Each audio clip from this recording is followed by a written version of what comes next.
SEMAK selaku Ketua ICMA, yang terhormat Bapak Surya Raharja, SEMSI, PhD, AKCA selaku narasumber, yang terhormat Panitia Webinar ICMA dan rekan-rekan peserta webinar series yang ini yang berbahagia.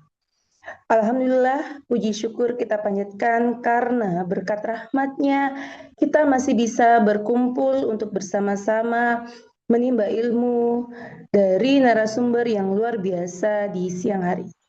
Meski harus dilaksanakan secara online, semoga kita tetap sehat selalu.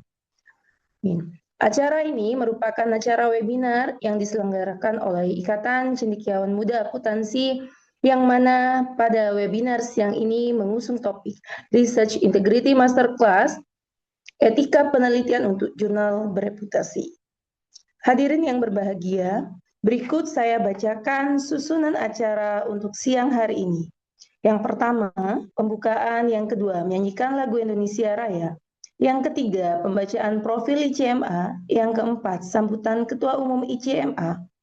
Yang kelima, pembacaan doa. Yang keenam, pembacaan tata tertib webinar dan pembacaan warta ICMA. Yang ketujuh, sesi dokumentasi. Yang kedelapan adalah pemaparan materi. Yang kesembilan yakni sesi diskusi, dan terakhir yakni adalah penutup. Untuk mempersingkat waktu, mari kita buka acara ini dengan pembacaan basmalah. Memasuki agenda selanjutnya, maka yakni adalah menyanyikan lagu Indonesia Raya. Untuk operator, mohon bantuannya. Terima kasih.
Pada sesi acara selanjutnya yakni adalah pembacaan profil ICMA kepada Ibu Ria Francisca Ira Effendi SAKMM CAP, dipersilakan. Ya, terima kasih Bu Aprilia. Apakah suara saya terdengar jelas, Ibu? Terdengar, Ibu. Oh, iya. Mohon bantuannya Bu Elga untuk di-share screen profil ICMA. Ya, terima kasih. Assalamualaikum warahmatullahi wabarakatuh. Salam sejahtera bagi kita semua.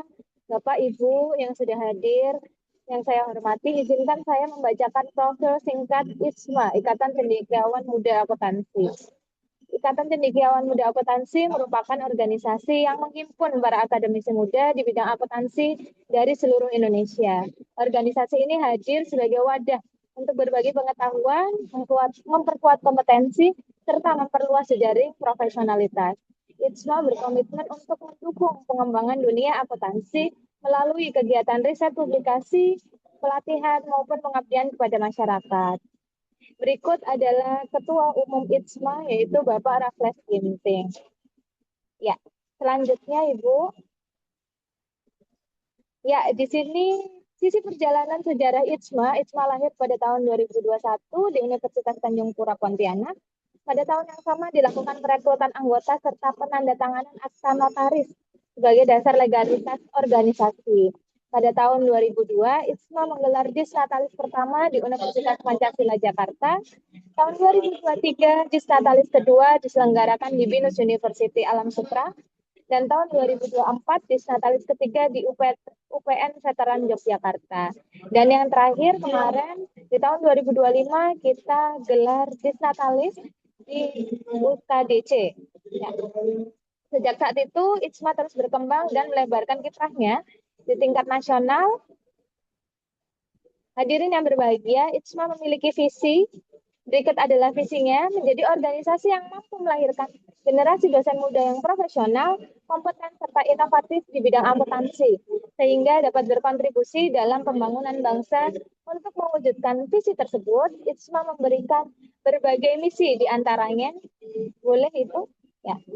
Berikut adalah misi ITSMA, antara lain adalah membekali dosen muda akuntansi dengan pelatihan profesional, riset unggul, dan kegiatan tridharma perguruan tinggi, menyediakan wadah publikasi, penulisan buku, dan pengabdian kepada masyarakat, pengembangan kerjasama baik nasional maupun internasional, serta melahirkan bibit unggul sebagai generasi penerus bangsa. Ya, itu adalah visi ITSMA. Visi ITSMA selanjutnya. Berikut adalah kegiatan-kegiatan yang telah dilakukan oleh ITSMA, kegiatan luring, ya. Di sini ada pengabdian kepada masyarakat, kemudian ada kuliah umum dan sebagainya. Selanjutnya, nah ini juga kegiatan luring kita, yaitu Disnatalis. Selanjutnya, Ibu. Nah, ini adalah kelas-kelas ITSMA yang dilakukan secara daring. Salah satunya adalah kuliah umum dan mentoring untuk anggota-anggota ITSMA. Ya, selanjutnya itu. Nah, berikut adalah program internasional dari ITSMA.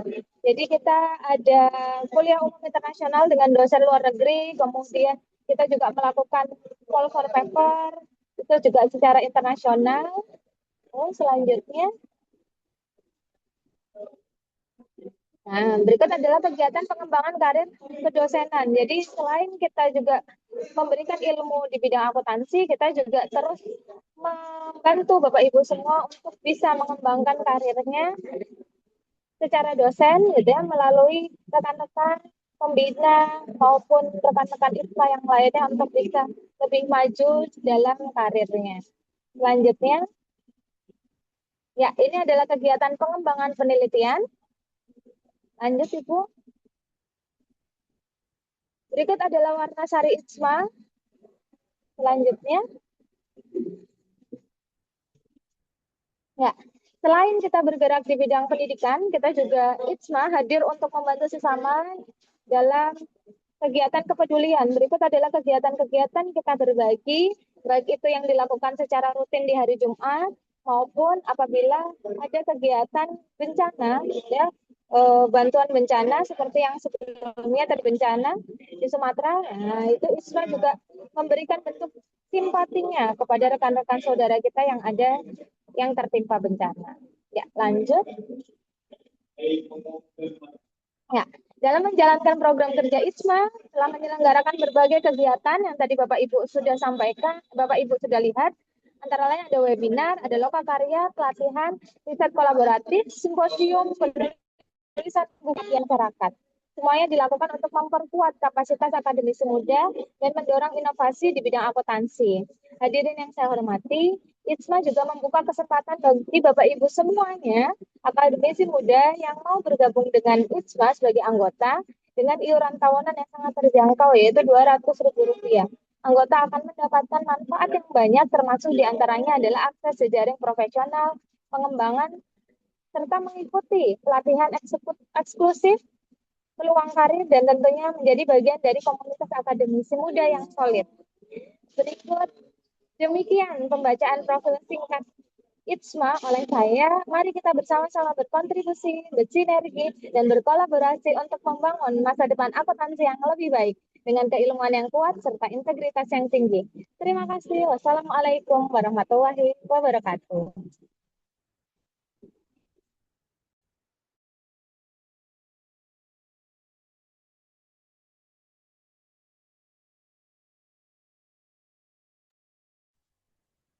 Ya, terima kasih Ibu Ria. Baik, acara selanjutnya yakni adalah sambutan Ketua ICMA kepada Bapak Raffles Ginting SEMAK.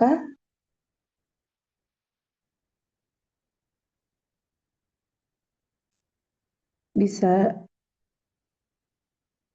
Bapak Raffles belum tergabung?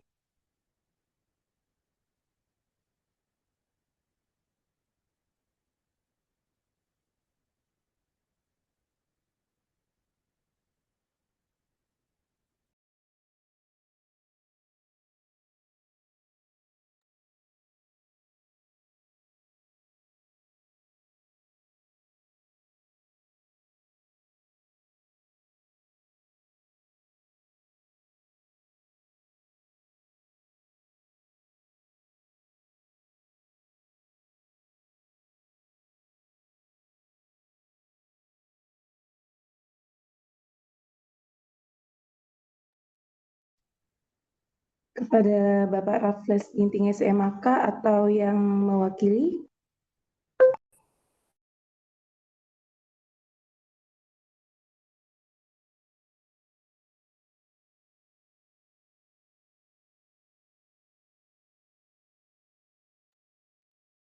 Oke, mungkin Bapak Raffles masih belum bergabung. Oke, saya lanjut untuk agenda selanjutnya yakni adalah pembacaan doa kepada Bapak Syahril SEMAK. Waktu dan tempat saya persilakan. Terima kasih. Mohon maaf, suara jelas? Jelas, Pak, jelas. Jelas, Bapak. Assalamualaikum warahmatullahi wabarakatuh. Izin kami untuk berdoa dengan agama saya yaitu Islam. Untuk yang non-muslim dipersilahkan untuk berdoa sesuai dengan kepercayaan masing-masing. Bismillahirrahmanirrahim. Alhamdulillah Rabbil Alamin. Wassalatu wassalamu ala asyrafil anbiya wal mursalin wa ala alihi wa sahbihi ajma'in. Ya Allah, segala puji bagi Engkau ya Allah yang telah memberikan kita kesehatan dan kesempatan untuk berkumpul di majelis ilmu secara daring dalam acara webinar IJMA dengan tema Riset Integrity Marketplace Etika Penelitian untuk Jurnal Bereputasi pada siang kali ini. Ya Allah, ya Tuhan kami, ampunilah segala dosa-dosa kami. Ya Allah, ya Tuhan kami mohon kepadamu agar acara ini berjalan lancar dan sukses, serta mendapatkan ridha-Mu. Berikanlah ilmu dan hikmah serta rezeki yang banyak, manfaat, barokah pada kami semua, para penjara dan para peserta yang hadir kali ini. Serta jadikanlah acara ini sebagai sarana untuk meningkatkan ilmu pengetahuan dan kesadaran kita tentang topik yang dibahas kali ini. Ya Allah, ya Tuhan kami juga memohon kepadamu ya Allah, agar acara ini dapat memberikan dampak atau manfaat bagi umat dan bangsa, serta menjadi langkah awal bagi kemajuan dan kejayaan IKMA Indonesia. Rabbana zalamna anfusana wa illam taghfir lana tansurna 'alal qaumil kafirin. Rabbana hab lana min azwajina wa radhatina qurrata a'yun waj'alna lil muttaqina imama ya Allah. Rabbi habli minas salihin. Rabbi habli minas salihin. Rabbi la tadharni farda wa anta khairul warisin ya Allah. Rabbi ighfirli wa li walidayya رب اغفر لي ولوالدي وارحمهما كما ربياني صغيرا اللهم إنا على ذكرك وشكرك وحسن عبادتك يا الله اللهم اغفر أمة سيدنا محمد اللهم ارحم أمة سيدنا محمد ربنا آتنا في الدنيا حسنة وفي الآخرة حسنة وقنا عذاب النار بذات ما يشفون وسلام على المرسلين والحمد لله رب العالمين ببركة الفاتحة أعوذ بالله من الشيطان الرجيم بسم الله الرحمن الرحيم الحمد لله رب العالمين الرحمن الرحيم مالك يوم الدين إياك نعبد وإياك نستعين اهدنا الصراط المستقيم صراط الذين أنعمت عليهم غير المغضوب عليهم ولا الضالين terima kasih dan maaf ihdinas siratal mustaqim wassalamualaikum warahmatullahi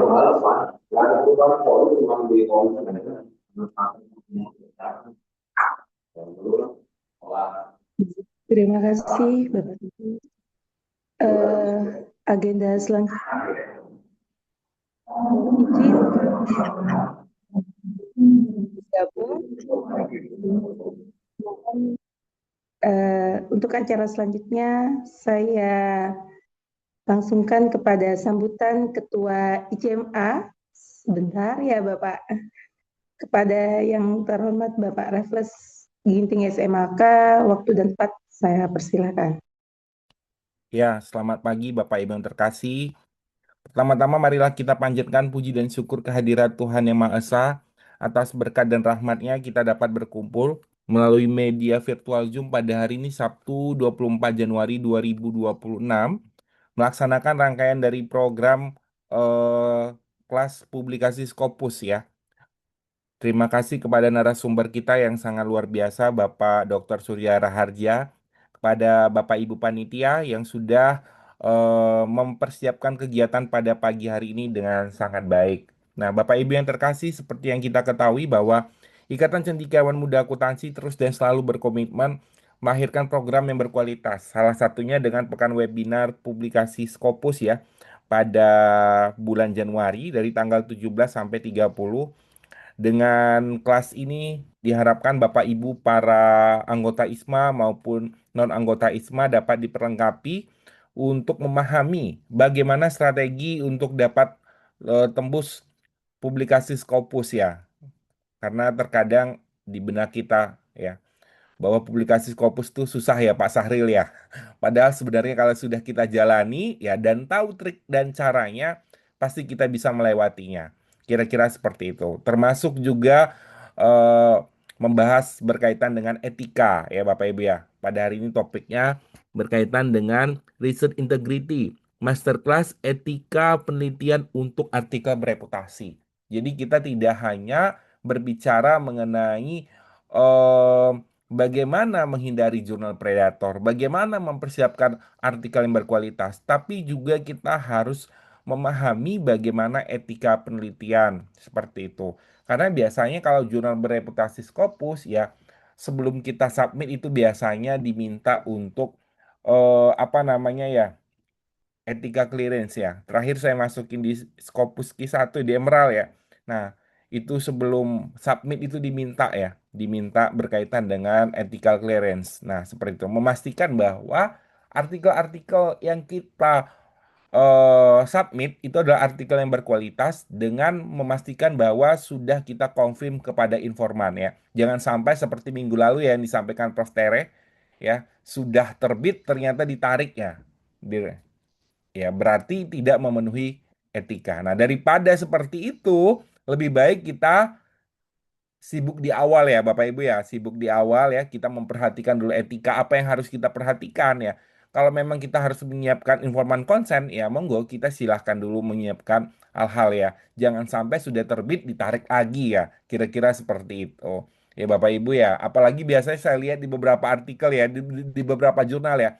Kalau ditarik jurnal itu biasanya diinformasikan ya, ada tulisan reaksi ya, terus nanti artikelnya disilang. Nah, seperti itu ya Bapak Ibu ya. Jadi harapannya dengan kegiatan pada pagi hari ini dapat memperlengkapi kita Bapak Ibu para dosen akuntansi secara khusus untuk memahami bagaimana etika penelitian pada artikel bereputasi Scopus. Itu saja akhir kata saya mengucapkan terima kasih dan selamat berwebinar.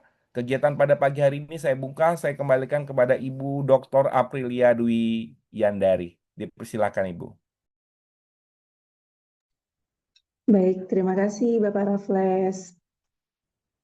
Agenda selanjutnya untuk kegiatan hari ini adalah pembacaan tata tertib webinar dan pembacaan warta ICMA.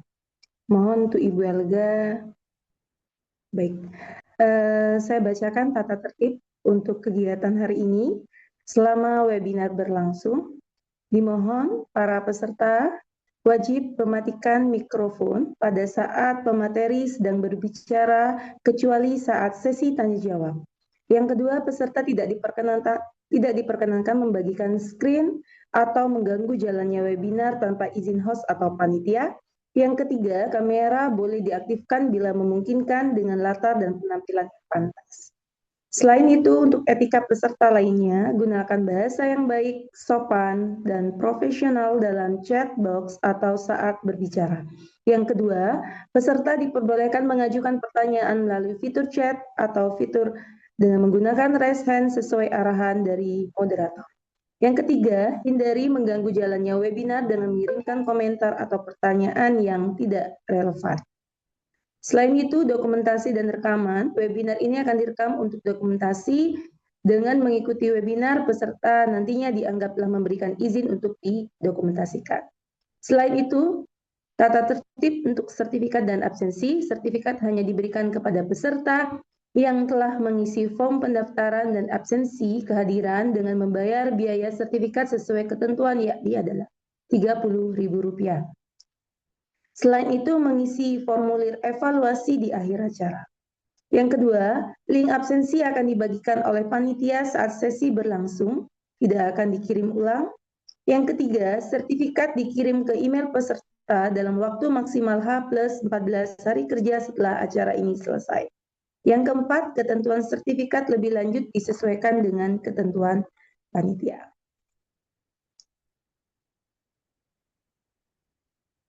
Selanjutnya adalah warta ICMA.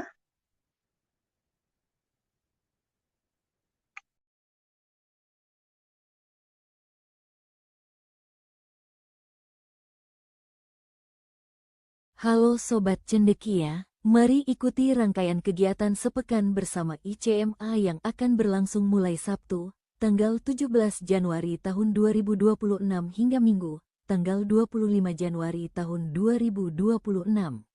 Berikut jadwal lengkapnya. Sabtu, tanggal 17 Januari tahun 2026, pukul 7.30 waktu Indonesia Barat, topik webinar, Masterclass, Strategi Aman Publikasi Ilmiah Tanpa Terjebak Jurnal Predator, dengan narasumber, Profesor Dr. Erwin Saraswati, AK, CPMA, CSRA, ASCA. Sabtu, tanggal 17 Januari tahun 2026, pukul 10 waktu Indonesia Barat, topik webinar, Academic Integrity, Menghindari Retraction dalam Publikasi Ilmiah, dengan narasumber, Profesor Dr. Teresia Dwi Hastuti, SE, MSI, AK, CA, CPA, CGAA. Minggu, tanggal 18 Januari tahun 2026, pukul 7.30 waktu Indonesia Barat, topik webinar, No APC, Still Scopus. Cara cerdas publish tanpa biaya, dengan narasumber, Dr. Mahsina, SE, MSI. Minggu, tanggal 18 Januari tahun 2026, pukul 10 waktu Indonesia Barat, topik webinar, riset kuantitatif yang disukai jurnal Scopus, ide, metode, dan strategi, dengan narasumber, Dr. Pipin Kurnia, SE, MAK, AK, CA, CSRS, CSRA. Sabtu, tanggal 24 Januari tahun 2026, pukul 7.30 waktu Indonesia Barat, topik webinar, Masterclass Publikasi Kualitatif, Ide Kreatif dan Strategi Lolos Scopus, dengan narasumber, Profesor Dr. Lilik Purwanti, MSI, AK, CA. Sabtu, tanggal 24 Januari tahun 2026, pukul 10 waktu Indonesia Barat, topik webinar, Research Integrity Masterclass, Etika Penelitian untuk Jurnal Bereputasi, dengan narasumber, Dr. Surya Raharja, SE, MSI, PhD, AK, CA. Minggu, tanggal 25 Januari tahun 2026, pukul 7.30 waktu Indonesia Barat. Topik webinar, Publish Smarter, Not Harder, Manajemen Publikasi untuk Jurnal Bereputasi, dengan narasumber, Badingatus Solihah, SE, MSI, PhD. Minggu, tanggal 25 Januari tahun 2026, pukul 10 waktu Indonesia Barat. Topik webinar, Storytelling Ilmiah, menulis artikel yang disukai reviewer Scopus, dengan narasumber, Dr. Mirna Amiria, SE, MSA, PhD, AK, CA, AAPA, AAPB. Jangan lewatkan kesempatan yang baik ini. Sampai bertemu di Arta ICMA selanjutnya.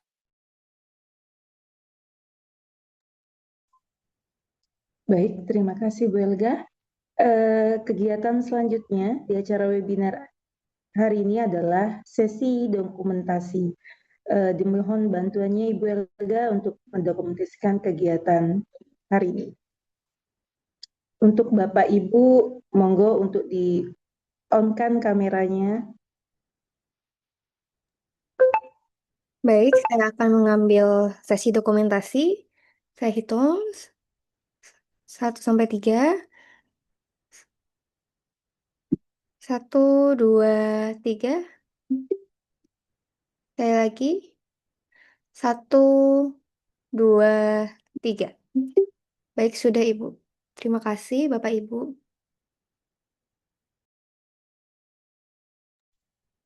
Baik, terima kasih Ibu Elga. Acara selanjutnya yaitu adalah acara inti, yakni adalah pemaparan materi yang sebelumnya saya perkenalkan terlebih dahulu moderator untuk kegiatan webinar siang hari ini. Mohon untuk dibantu share screen, Bu Elga.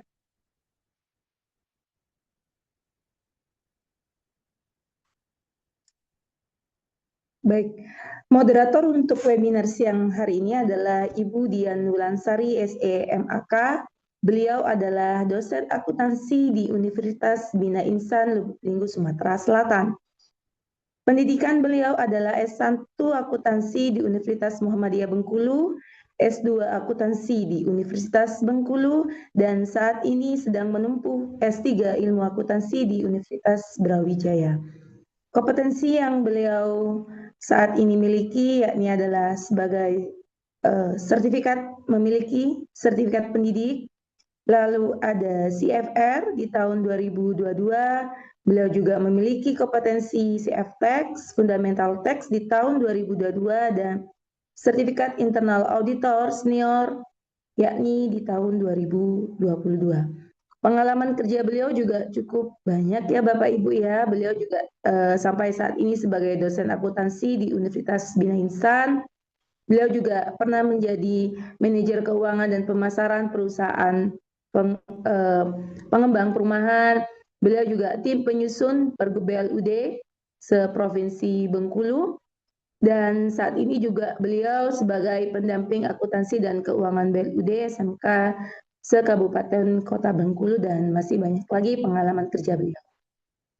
Publikasi karya ilmiah, terakhir beliau juga menerbitkan sebuah buku chapter, yakni Akuntansi Perpajakan serta Metodologi Riset Bisnis di tahun 2025, serta juga beliau memiliki pengalaman pengelolaan jurnal nasional bereputasi sebagai reviewer beliau dan sebagai editor.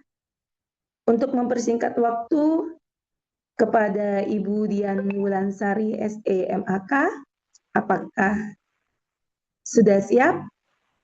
Ya. Alhamdulillah siap Ibu. Baik, waktu dan tempat saya persilakan. Baik, terima kasih banyak Ibu Aprilia selaku MC pada kegiatan acara webinar di sesi siang hari ini. Assalamualaikum warahmatullahi wabarakatuh. Waalaikumsalam warahmatullahi wabarakatuh. Dan selamat pagi Bapak Ibu hadirin sekalian. Terima kasih atas kesediaan dan kehadiran terutama Bapak Pak Surya ya selaku pemateri dan Bapak Ibu peserta webinar yang berbahagia. Dan perkenalkan sebelumnya saya adalah Dian Wulansari selaku moderator yang akan memandu kegiatan acara webinar di sesi kedua atau sesi siang pada hari ini di webinar Road to Scopus Veda Traps Integrity Strategy and Smart Academic Publishing dan dalam Riset Integrity Masterclass-nya ya dengan topik etika penelitian untuk jurnal bereputasi yang nanti akan menghadirkan narasumber yang cukup luar biasa yakni Bapak Surya Raharja SE MSI PhD. Selamat pagi Pak Surya. Selamat pagi, Bu Dian. Assalamualaikum. Waalaikumsalam. Baiklah, di tengah ya, di tengah meningkatnya tuntutan publikasi, maraknya jurnal predator, kemudian serta isu-isu plagiarisme ya, ataupun manipulasi data dan penggunaan AI tanpa tanggung jawab, etika penelitian ini menjadi perhatian yang cukup ataupun semakin krusial dalam dunia akademik. Ya, dalam riset akuntansi, terutama untuk jurnal bereputasi, ini integritas bukan lagi suatu pilihan ya. Jadi sudah melainkan syarat utama kredibilitas suatu karya ilmiah. Dan sesi ini nanti akan mengajak kita memahami bagaimana sih prinsip etika itu menjaga kualitas, kepercayaan, maupun kehormatan dari publikasi ilmiah tersebut. Dan sebelum kita masuk ke acara inti ya, di sini sudah hadir Bapak Surya sebagai pemateri kita. Saya akan memperkenalkan secara singkat ya berdasarkan CV dari pemateri kita hari ini. Mohon operator untuk dibantu share screen terkait dengan CV beliau. Jadi Pak Surya Raharja, SE MSI PhD, ini merupakan dosen akuntansi dari Universitas Diponegoro Semarang dengan keahlian beliau ini pada bidang auditing, kemudian sistem informasi akuntansi dan beliau juga expert dalam konteks metodologi penelitian terutama mungkin kuantitatif ya. Kemudian didukung juga untuk latar belakang pendidikan. Beliau dari S1 dari Universitas Diponegoro, kemudian S2-nya dari Universitas Gadjah Mada, dan menyelesaikan doktoralnya di bidang akuntansi itu dari University of Southampton, Inggris ya. Jadi kemudian serta sertifikasi ya, beberapa sertifikasi profesional yang mendukung kompetensi. Jadi seperti Certified Fraud Examiner, kemudian Certified Public Accountant, Charter Accountant, kemudian Certified Government Accounting Associate dari IAI. Terkait dengan hal ini ya, jadi rekam jejaknya juga ya, rekam jejak risetnya ini cukup kuat dan concern pada isu akuntabilitas, kemudian sustainability reporting, fraud, dan akuntansi perilaku. Dan dengan terkait dengan publikasi di berbagai jurnal ilmiah, baik nasional maupun internasional bereputasi, serta peran beliau juga ya sebagai reviewer jurnal internasional bereputasi termasuk di sini ada Emerald Publisher ya. Nah, dan kombinasi pengalaman-pengalaman akademik beliau ini kemudian profesional auditnya dan keterlibatan dalam tata kelola ini menjadikan beliau ini sebagai narasumber yang memang kompeten dalam membahas terkait dengan topik kita hari ini ya, menyinggung terkait dengan integritas, kualitas riset akuntansi dan publikasi ilmiah yang bereputasi. Baiklah, untuk efisiensi waktu ya, disilakan kepada Pak Surya ya untuk menyampaikan materinya ya untuk sharing insight-nya gitu ya, sharing insight-nya yang luar biasa sekitar kurang lebih durasi 50 menit ya. Dan nanti di akhir sesi akan kita lanjutkan dengan sesi sharing tanya jawab gitu ataupun diskusi. Baik, disilakan kepada Pak Surya untuk memulai presentasinya. Silakan, Pak. Baik, terima kasih Bu Dian, terima kasih Bu Aprilia, terima kasih teman-teman pengurus ICMA yang sudah memberi saya kesempatan untuk berbicara hari ini dan rekan-rekan semua yang hadir di sini. Ini hari Sabtu, tapi masih menyempatkan diri hadir di sini. Ini sesuatu yang luar biasa ya. Mudah-mudahan kita sama-sama bisa belajar dari sini. Baik, izinkan saya mengupload atau menayangkan presentasi saya ya. Dan ini mungkin nanti ada beberapa isu yang saya lontarkan di sini karena ini isu yang berkaitan dengan pekerjaan kita sebagai akademisi Lalu juga ini bagian yang tidak terpisahkan dari rangkaian sebelumnya ya. Ada predatory journal, ada restriction atau penarikan jurnal. Tadi juga sudah disinggung oleh Pak Raffles. Ini semua bagian dari etika. Dan bagaimana etika itu terkait dengan integritas ya. Saya coba gambarkan nanti di sini. Oke, saya mohon izin untuk share screen.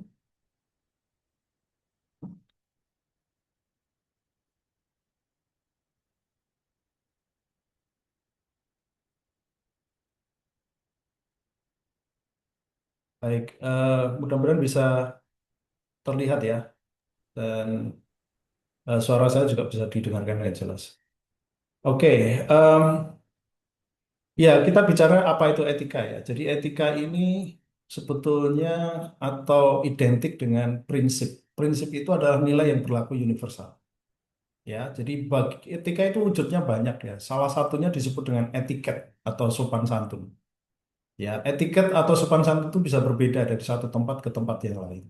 Ya, misalnya yang kita sering kalau mungkin antar daerah agak agak agak ini ya, tapi kalau daerahnya negaranya berbeda, benuanya berbeda, biasanya kita menemukan hal-hal yang mungkin tidak sama yang kita anggap sopan dan di tempat lain tidak kita anggap sopan.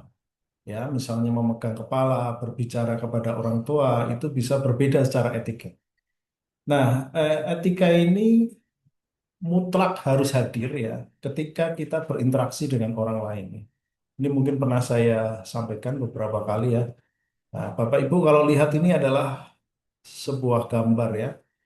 Dan saya suka karena gambar ini menunjukkan suasana ya. Jadi ini adalah gambar perburuan ya. Dan kalau hari ini meskipun kita hujan, dingin itu kita masih bersyukur kita tidak hidup di salju ya. Kita bisa bayangkan orang hidup di salju itu nggak akan tahan kalau lapar ya. Puasa panjang itu akan sangat berat. Kenapa? Karena tubuh kita membutuhkan kalori atau panas untuk mempertahankan fungsi tubuh.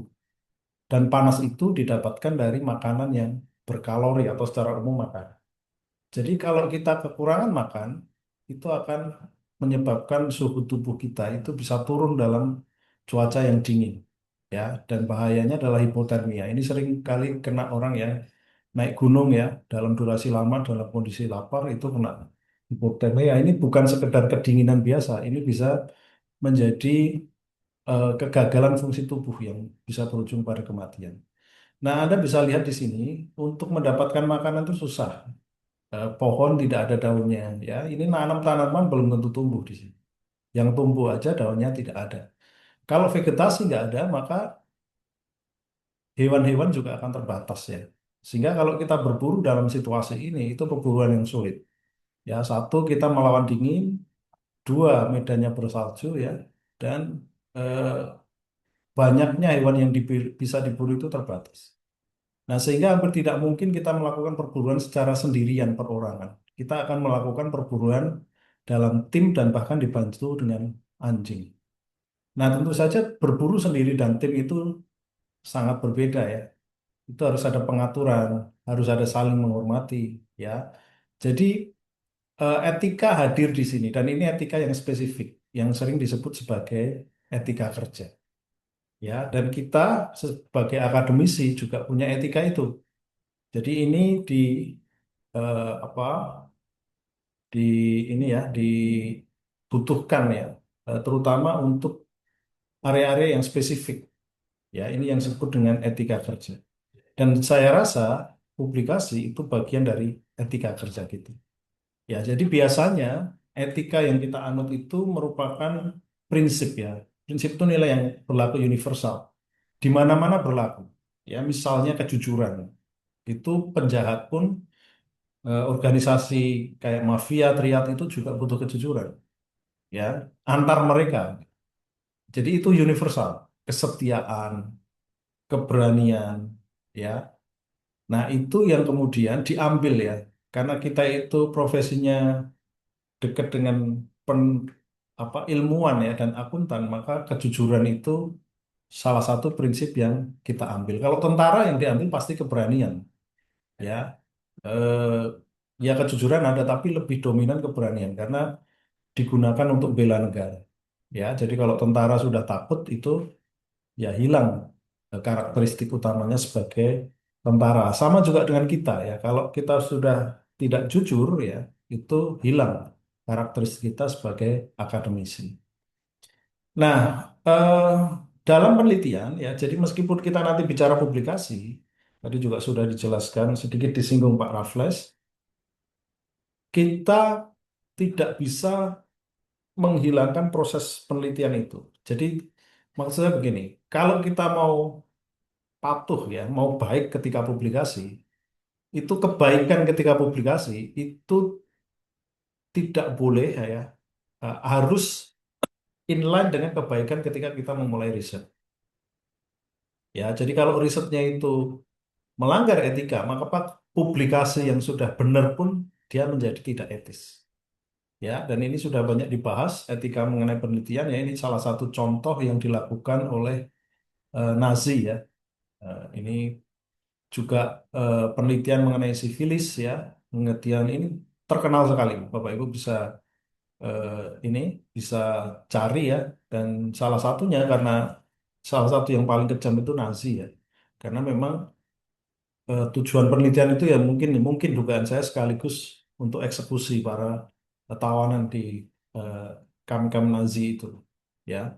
Jadi kemudian memunculkan Nuremberg Code ya. Kalau kita bicara code itu sebetulnya adalah eh, statement ya atau pernyataan dari etika yang kita anut. Jadi kode etik berarti etika yang dikodifikasi, yang dibuat secara tertulis dan menjadi semacam aturan. Itu yang disebut dengan code ya. Jadi itu muncul Nuremberg, kemudian ada Belmont Report ya. Jadi ada prinsip-prinsip ya ketika kita melakukan penelitian. Dan prinsip-prinsip ini semakin kuat ya, semakin dibutuhkan ketika kita berhadapan dengan manusia dalam melakukan penelitian. Ya, jadi ini harus menghormati personal ya, menghormati individu yang diteliti, orang yang diteliti, kemudian bermanfaat dan adil. Ya, jadi ini hal-hal yang menjadi prinsip. Jadi meskipun kita di ujung ya, kita bicara penelitian untuk publikasi, tapi jalurnya ya, kalau kita bicara bisnis supply chain-nya itu dari awal sudah harus eh, baik ya, sudah harus benar. Oke, ini beberapa hal yang eh, beberapa tahun lalu menjadi concern ya. Meskipun terdepan penelitian itu, tapi kalau dia itu tidak etis, ini akan menjadi sorotan dan bahkan mungkin akan ditinggalkan ya. Misalnya ada peneliti Cina ya. Cina di beberapa penelitian eh, berkaitan dengan manusia itu cenderung lebih bebas ya, lebih eh, ini daripada negara-negara maju seperti Amerika dan Eropa. Karena memang cara pandang HAM-nya agak berbeda ya. Jadi mereka cenderung lebih bebas dalam menggunakan subjek manusia. Nah, tetapi ini sudah di luar batas ya. Jadi ini ada ilmuwan Cina yang mengklaim pertama kali melakukan modifikasi DNA kepada dua bayi kembar sebelum mereka lahir. Ya, jadi ini yang sangat ditentang ya oleh seluruh ilmuwan di seluruh dunia itu adalah modifikasi DNA terhadap bayi yang ada dalam kandungan. Ya, karena dia sudah berupa bayi itu tidak ya. Jadi ini bahkan modifikasi DNA di domba ya yang dulu pernah dilakukan itu aja sudah pro dan kontra. Apalagi ini. Ya ini juga nanti banyak ya etika ini banyak implikasinya ya. Misalnya sekarang ini terutama rumah sakit yang besar itu sudah menyediakan bayi tabung. Nah bayi tabung itu bisa macam-macam ya. Kalau cloning itu kan ngambil dari sel tubuh. Sel tubuh itu diambil, dia pengganti sperma karena sperma itu yang mengisi sel telur. Ya, jadi sehingga kalau pakai cloning itu semua kembar. Ya. Nah, tapi kalau sperma dan sel telur itu sekarang sudah ada banknya.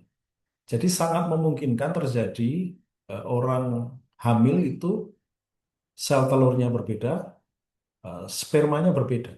Ya, bahkan di beberapa itu ada bank sperma yang menyimpan orang-orang dengan kualitas fisik yang hebat ya. Ada atlet, ada ini ya. Jadi kalau di hewan itu ada bibit unggul, mungkin kita bisa melakukan bayi tabung dengan bibit unggul itu.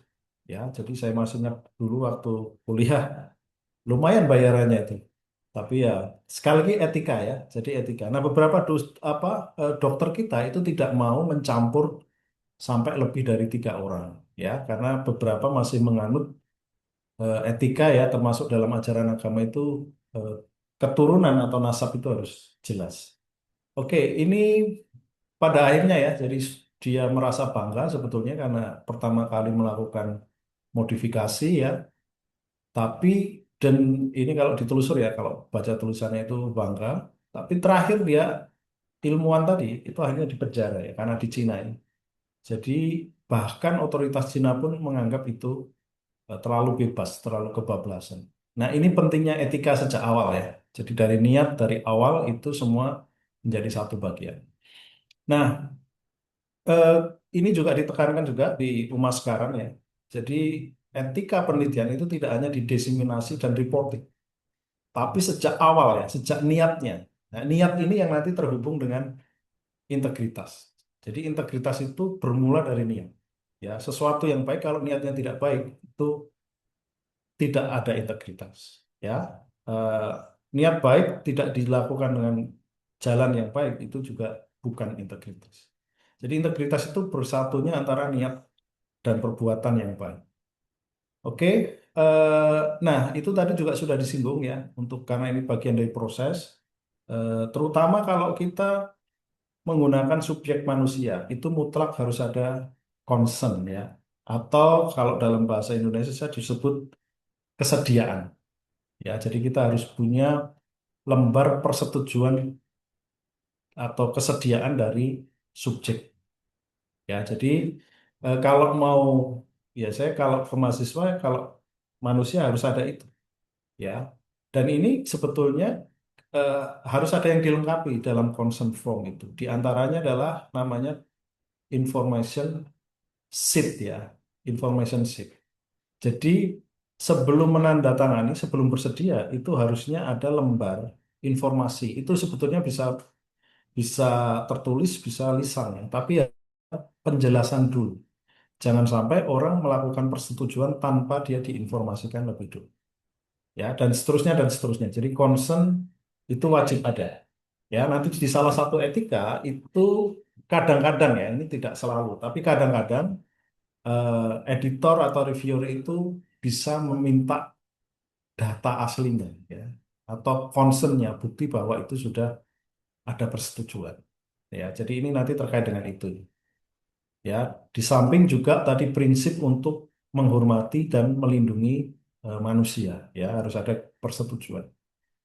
Oke, ini contohnya yang saya buat ya waktu saya ini, tapi nanti bisa disesuaikan, ini tidak terlalu mengikat. Lalu ketika menjalankan atau melaksanakan eh, mengumpulkan data dan analisis, itu juga tidak boleh ya merubah data, tadi juga disampaikan ya sama Pak Raffles ya, eh, merubah finding ya. Kemudian kalau kita menggunakan data secondary itu tidak mengakui datanya dari mana ya, dan juga eh, analisis dan interpretasinya itu harus berdasarkan data ya. Itu ethical conduct ya. Jadi conduct itu tata laksana ya. Jadi sesuatu ketika melakukan sesuatu yang etis itu seperti ini. Nah, apa hubungannya dengan integritas ya? Tadi sudah disebut berkali-kali. Jadi integritas dan etik ini dua hal yang tidak terpisahkan ya. Jadi di sini disebut secara konseptual berbeda, tapi di dalam operasionalnya itu tidak bisa dipisahkan. Jadi kalau etik tadi itu prinsip, ya prinsip moral, integritas itu mencerminkan tadi niat dan perbuatan ya. Jadi itu akan muncul sebagai konsistensi ya dan komitmen terhadap etika.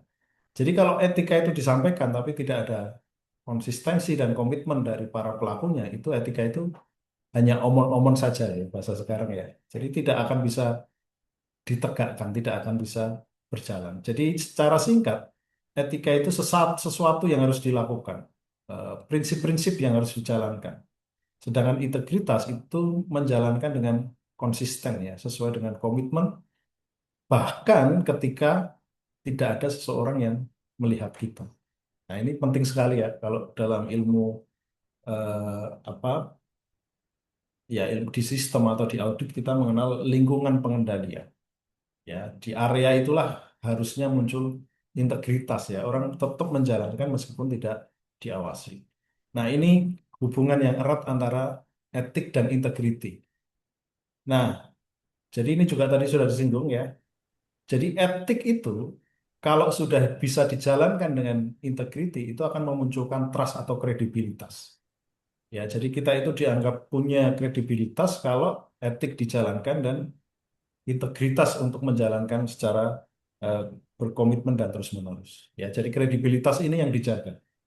Sehingga indexing populer seperti Scopus itu berusaha menjaga trust ini. Ya. Jadi kalau ada pelanggaran etik, akan ada sanksi atau bahkan sampai jurnalnya dikeluarkan dari indexing ya, demi menjaga trust atau kredibilitas. Jadi ini urutannya ya. Jadi mustahil kita mendapatkan kredibilitas kalau etiknya ya, compliance terhadap etik itu tidak dijalankan.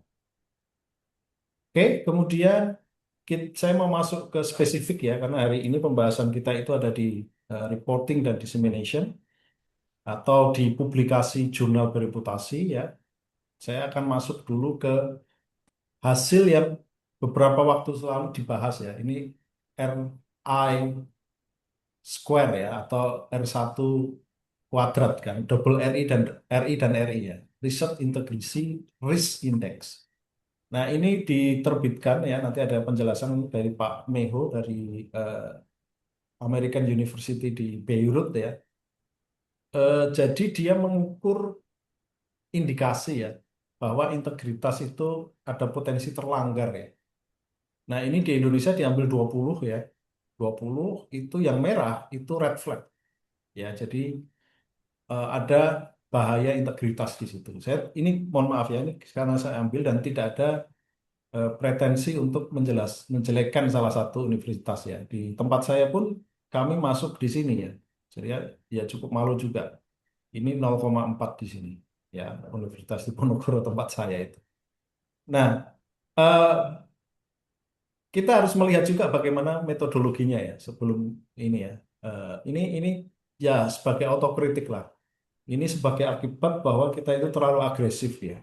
Pengen publikasi di jurnal bereputasi sehingga cara apapun ditempuh. Nah, kalau itu yang dilakukan, ini red flag-nya atau indikasinya itu bisa muncul seperti ini. Nah, bagaimana RA ini muncul? Ya, ini ada pengukurannya ya. Jadi ada 3 komponen di situ. Ada R rate, D rate, dan S rate. R rate ini adalah jumlah eh, artikel yang diretraksi atau ditarik. Nah, ditarik ini biasanya karena bermasalah, ya, karena pelanggaran etika, karena ya biasanya umumnya karena pelanggaran, ya, retraksi. Jadi itu dikalikan dengan 1.000 karena memang jarang terjadi. Karena itu mau agak memalukan terus terang ya. Jadi dikalikan 1.000. Lalu yang kedua adalah D-rate. Ya, D-rate itu discontinue. Nah, setelah saya cek-cek itu di tempat saya di Undip itu banyak yang kena karena discontinue. Saya sebetulnya juga mikir, kenapa discontinue kok disalahin gitu ya. Nah, jadi ternyata discontinue itu juga indikasi ya, indikasi dari namanya paper mill ya, atau produksi jurnal secara tidak berkualitas ya. Jadi kita sebagai tadi juga sudah ada predatory dan lain-lain ya, strategi publikasi di sebelumnya itu bisa nanti relevan dengan ini. Jadi sebagai akademisi, sebutuh apapun kita publikasi ya untuk Scopus, itu sebaiknya juga melihat histori atau riwayat jurnal atau kualitas jurnal ini. Ya, karena kalau discontinue itu ada bagian kesalahan kita ya, kita tidak memilih jurnal yang baik. Ya, jadi ini di rate discontinue itu dikalikan 100 ya, persentase dari total yang diterbitkan pada tahun itu. Lalu terakhir adalah S rate ya. Ini juga nanti kita bahas di ini ya, di sitasi. Ini adalah indikasi juga integritas yang kurang baik, yakni prosentase sitasi internal. Jadi citasi internal itu apa nggak boleh? Boleh. Tapi kalau dia melebihi batas tertentu, itu ada indikasi dilanggarnya integritas. Apa itu citasi internal? Ya kita sama-sama teman kita saling mensitasi. Itu citasi internal. Ya, kenal satu lembaga ya biar naik nilainya, kita saling mensitasi biar citasi masing-masing kita itu naik. Boleh tidak? Boleh ya, asal relevan ya. Dan yang kedua tidak melampaui batas thresholdnya. Nah, kemudian bolak-balik disebut Scopus ya. Kita harus letakkan dulu. Scopus itu sebetulnya nggak ngatur etika ya. Jadi yang ngatur itu penerbitnya, namanya Elsevier ya. Jadi sekali lagi Scopus itu database indexing ya. Jadi disebut citation eh, database di sini ya. Itu Scopus. Jadi Scopus itu yang membuat ya atau publishernya perusahaannya namanya Elsevier. Nah, Elsevier itu punya beberapa yang mungkin kita kenal ya. Salah satunya Mendeley. Ya, kalau kita butuh ya ini sekaligus menjadi tools untuk manajemen penelitian kita ya. Kalau mahasiswa saya paksa untuk menggunakan Mendeley karena citasinya menjadi lebih mudah, referensinya juga terdokumentasi ya, dan riwayat kita belajar, bikin catatan dan lain-lain itu udah masuk di sini.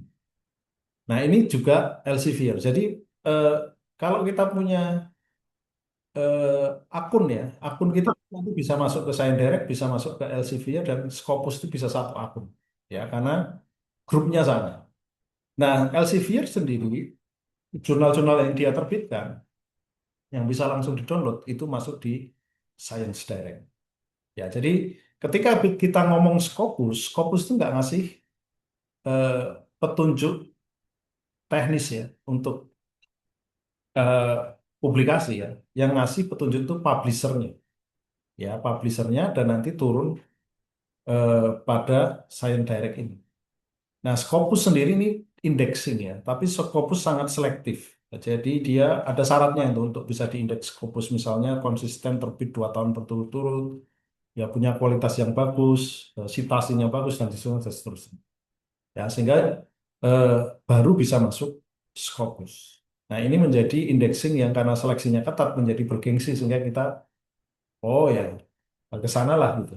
Ya, jadi menjadi barometer ya, meskipun bukan satu-satunya ya. Jadi kalau di Eropa untuk jurnal bisnis, di Australia, di Amerika itu tidak langsung Scopus ya. Kita sudah misalnya di eh, Australia itu nggak jurnalnya nggak merujuk Scopus, meskipun nanti ada juga dipertimbangkan, tapi merujuknya pada daftar yang dibuat oleh EBDC ya.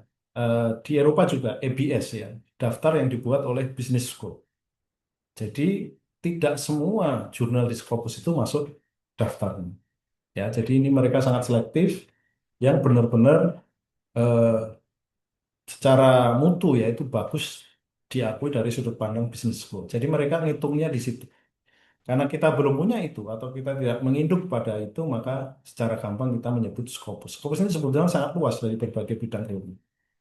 Oke ya, jadi clear ya bahwa kalau kita mau Scopus ya melihatnya ya aturannya Elsevier. Nah, saya juga nanti tidak akan beberapa saya tambahkan dari Elsevier, tapi tidak spesifik di Elsevier karena eh, ada organisasi yang lebih besar ya, dan itu jurnal-jurnal ternama ya, sebagian besar jurnal internasional itu menjadi membernya ya. Ya, ini dari COPE ya. Jadi ini eh, publisher besar ini jadi membernya ada Elsevier, ada Emerald ya. Ini mungkin dua yang kita sangat kenal ya. Ada Taylor and Francis, Oxford dan seterusnya. Juga ada yang open access. Nah, sekarang ini yang jurnal-jurnal ini juga mulai open access. Kemarin ada tamu dari Oxford University Press. Mereka mentargetkan lebih dari 50-nya persen ya, itu menjadi open access. Nah, kita juga harus tahu situasi industri di sini ya. Jadi ini ya sekali lagi Anda bisa lihat bahwa ilmu pengetahuan itu menjadi kapitalistik karena ini ada produser, ada publisher yang tujuannya mencari laba. Tidak ada yang salah dengan itu. Yang salah adalah kita menjadi sangat terbebani sebagai peneliti ya. Kenapa? Kalau kita mau dapat jurnal bagus, kita harus akses ke sini, harus beli.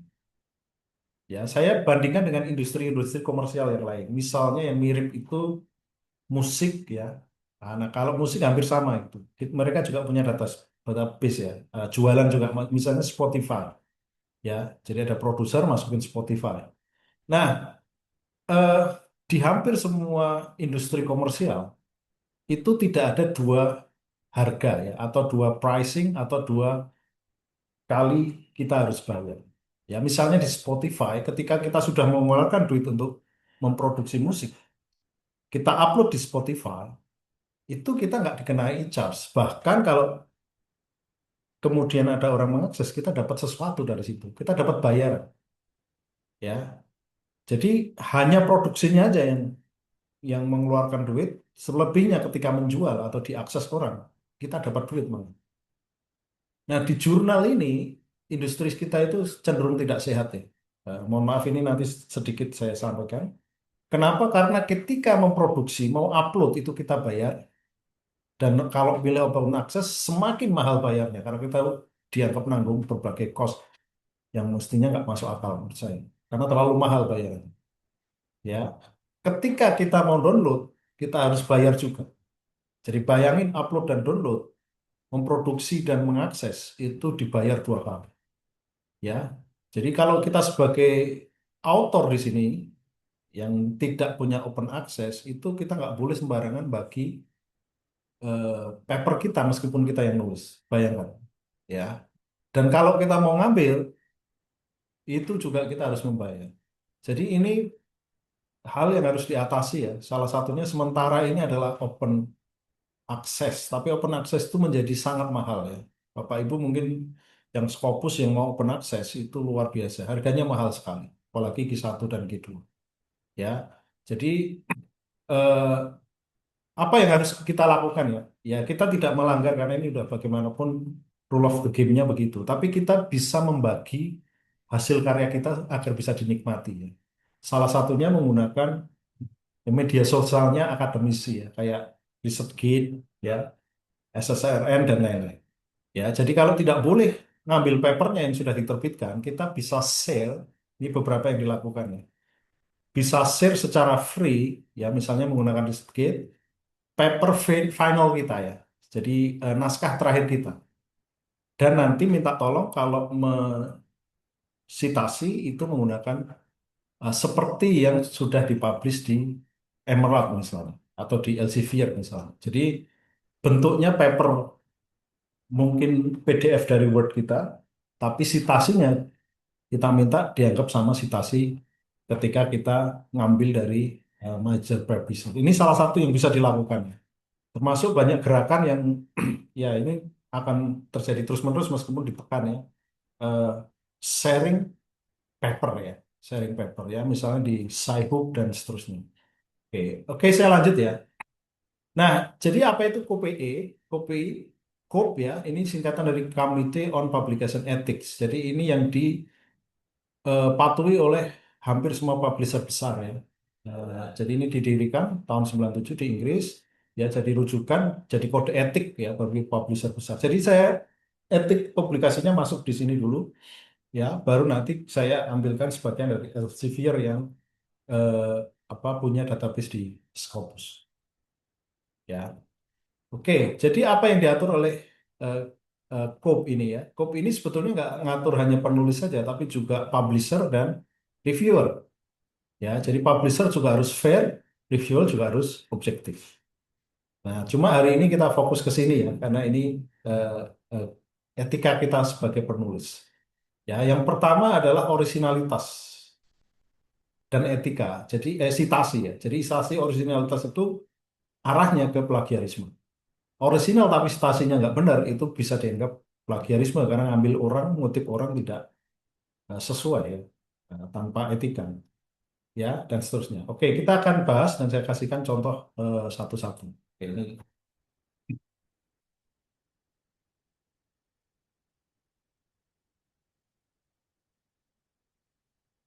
ya mohon maaf ini karena Ini saya nggak asli. Oke, kita lanjut ya. Nah, ini kita mau ke sini. Ya, oke, satu yang dihubungkan dengan plagiarisme ada dua tadi ya. Satu adalah orisinalitas ya. Jadi di orisinalitas ini eh, penulis wajib menghasilkan karya yang tidak menyalahin orang lain. Nah, ini sekaligus hubungannya dengan citasi. Tanpa citasi yang sah, termasuk menghindari self plagiarism atau paraphrase yang terlalu dekat sumber asli. Ini sering disebut sebagai plagiarisme. Ya, jadi harus karya asli. Oke, ini contoh-contoh ya yang mungkin ini sering terjadi ya. Misalnya ada profesor dituduh mencuri ide. Ini ide saja itu sudah bisa dimasalahkan. Ya, kemudian ini juga ya di Denmark, ya ini peneliti muda dan murid menuduh pembimbingnya ya dan seniornya mencuri ide. Jadi ini harus diselesaikan ya. Termasuk ketika kita dosen, kalau kita idenya memang dari mahasiswa, kita harus akui, kita harus ngomong. Ya, kalau perlu kita acknowledge ya. Jadi nanti itu tidak semua harus dikutip ya atau jadikan pengarang. Ada yang sebagai acknowledge pengakuan ya, acknowledgement itu bisa dimasukkan di sana. Ya, jadi ini salah satu cara ya agar kita tidak melanggar etika terhadap ide. Ya, karena ide itu sesuatu yang harus original ya, harus datang dari diri penelitinya. Oke, kemudian ini yang sering disebut sebagai common plagiarism ya, atau sitasi. Ya, jadi hati-hati ya dengan sitasi ini karena sitasi ini nanti banyak bermasalah. Kita umumnya bermasalah di sitasi ini ya. Jadi kita harus mengutip secara akurat ya, relevan dan dapat diverifikasi ya semua sumber yang kita gunakan. Lalu dilarang memanipulasi sitasi ini ternyata cukup banyak ya. Di situ ada stacking atau kartel ya, citation kartel ya, kemudian citasi fiktif dan citasi berlebihan dan tidak relevan. Berlebihan itu kalau misalnya tadi sudah saya sebut ya, self citationnya itu di atas threshold atau ambang batasnya. Lalu juga polanya tidak normal, networknya, orang-orangnya, kelompoknya itu juga tidak normal, itu saja. Nah ini yang tiga ini diikuti oleh Scopus ya. Jadi salah satu Scopus melakukan discontinue selain kontinuitas terbitan itu juga anomali-anomali ini, ya red flag ini. Jadi nanti kalau terbukti dia bisa di discontinue. Itu juga pentingnya kita untuk memilih tidak hanya kita yang punya integritas, tapi jurnal-jurnal yang memang punya integritas. Ya. Oke, ini contoh-contohnya ya, ini banyak nanti bisa dibaca karena waktunya terbatas ya. Misalnya ada ghostwriter ya. Ghostwriter itu the writer turns another word for word as his her own. Jadi ghostwriter ini pelanggaran yang paling berat ya. Ngambil punyanya orang lain ya, kata per kata dan diakui sebagai milik kita. Nah, ini ghostwriter. Ya, sampai self stealer atau sering disebut self plagiarism. Jadi kita ngambil bagian-bagian dari pekerjaan atau tulisan kita sebelumnya. Ya ngambil aja diambil gitu. Itu namanya self plagiarism atau self stealer. Nanti ada macam-macam nih, the photocopy ya, the potluck, a poor disguise. Poor disguise itu juga parah ini. Mungkin hampir sama ya. Ini punyanya orang lain diganti judul sama namanya aja. Ya, ini poor disguise dan seterusnya. Oke, ini dari citation ya. Jadi ini sekali lagi dua hal tadi, originalitas dan citasi itu yang mengakibatkan terjadinya atau kategori plagiarisme. Ya, dua hal ini. Oke, yang kedua, nah ini beberapa hal yang relatif kecil ya, tapi tetap dikategorikan sebagai plagiarisme. Ini yang sering kita tidak sengaja melakukan. Ya, footnote-nya kurang, tidak ada footnote atau eh, apa daftar pustakanya tidak kita masukkan, itu tidak boleh ya. Kemudian misinformer ya, the writer provide inaccurate information regarding the sources, making it impossible. Jadi informasinya tidak tepat atau informasinya salah sehingga ketika ditelusur itu nggak ketemu. Itu namanya misinformer. Kita udah cantumin di daftar pustaka, tapi misalnya linknya salah ya atau edisinya salah atau namanya salah. Nah, sehingga nggak bisa ditelusuri. Oke. Lalu juga to perfect paraphrase. Ya, the writer probably cites a source but neglect to put in quotation mark text that has been copied word for word. Nah, ini salah satu etika ya. Jadi kalau kita ngutip sama persis itu boleh asal ada tanda quotation mark ya. Jadi tanda kutipan langsung ya. Jadi boleh asal ada tanda kutipan langsung. Nah, jadi kalau dia tidak ada tanda kutipan langsung itu akan dianggap langsung sebagai plagiarisme. Ya, jadi dalam beberapa hal itu kita kadang-kadang membutuhkan kutipan langsung karena konteksnya menjadi berbeda kalau paraphrase ya, atau kita ceritakan kembali. Jadi kutipan langsung kadang-kadang gitu. Nah, tetapi kalau tidak ada tanda kutipan langsung itu sama juga dengan plagiarisme. Kemudian the resourceful citer ya. Ini mohon maaf, ini saya ketutup. Ya, oke. The writer properly all cites all resources ya. Jadi sudah apa di diambil sudah masuk semua seluruhnya paraphrase-nya sudah benar ya. Eh, quotation-nya ya atau apa bahasa ininya ya, quotation jadi mengquote-nya itu sudah benar ya. Lalu apa salahnya di sini? Apa masalahnya ya? The paper contains almost no original word.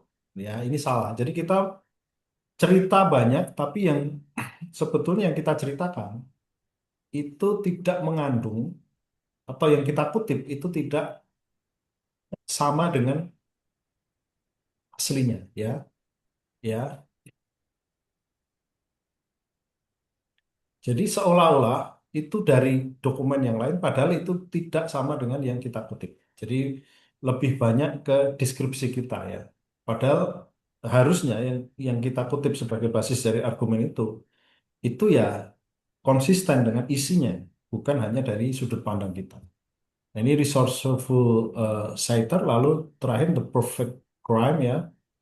Eh, jadi ini secara sengaja penulis itu mengutip atau quotes ya, kemudian juga mencantumkan sumbernya, but goes on the paraphrase other argument from the source without citation.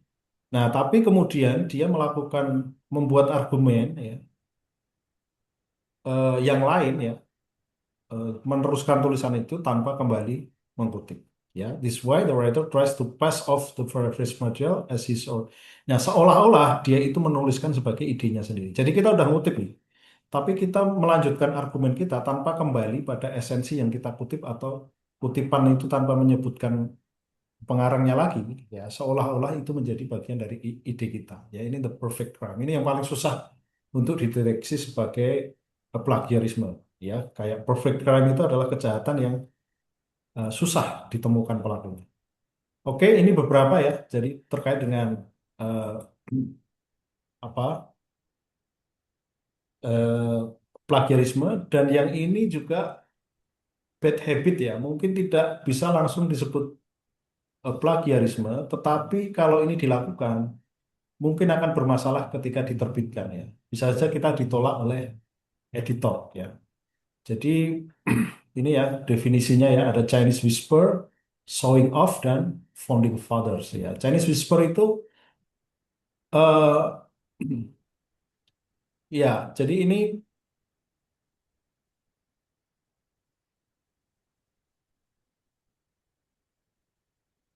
kayak game ya, game kata-kata ya. Jadi kata-kata ini ada beberapa orang kata berantai ya, Chinese whisper kata berantai, tapi di ujungnya itu salah terima.